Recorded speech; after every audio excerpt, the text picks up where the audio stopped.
السلام علیکم دوستانو. 15 نور لوبغاړي هم د زمبابوې خلاف شل اوریزه سکواډ کې شامل سول.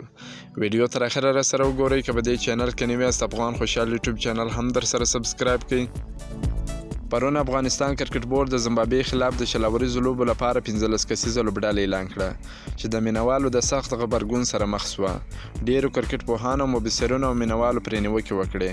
په دغه 15 کسیزه لوبډله کې لوبډلمشر اصغر افغان، عثمان غني، رحمن الله ګربز، ابراهیم زدران، حشمت الله شایدي، افسر زازی، نجیب الله زدران، محمد نبی، کریم جنت، حمزه هوتک، رشید خان، فضل حق فاروقي، نوین الحق، فرید ملک او شرف الدین اشرف شامل ول.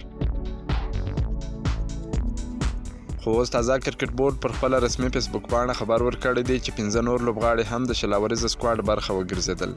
کرکټ بورډ پر خپله رسمي فیسبوک پاڼه د لوبغاړو اړوند داسې لیکلی دی: د ملي لوبغاړو د ویزو ستونزه حل سوه. د هغو 15 لوبغاړو د ویزو ستونزه حل سوه چې ټاکل سوې وه د زمبابوې پر وړاندې د ابوظبي سنشاین شل اوریزه لوبلړۍ کې د ملي لوبډلې برخه وي.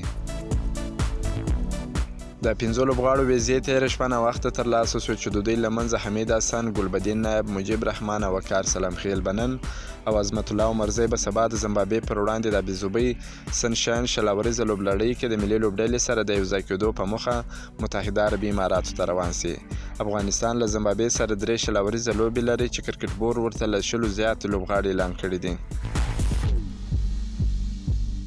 که مو دا ویډیو خوښه سوې ویډیو در سره لایک کړئ. که په دې چینل کې نوي یاست افغان خوشحال یوټیوب چینل هم در سره سبسکرایب کړئ. د کرکټ تازه او په زړه پورې معلوماتو لپاره زموږ سره اوسئ. تر بلې ویډیو پورې د الله په امان.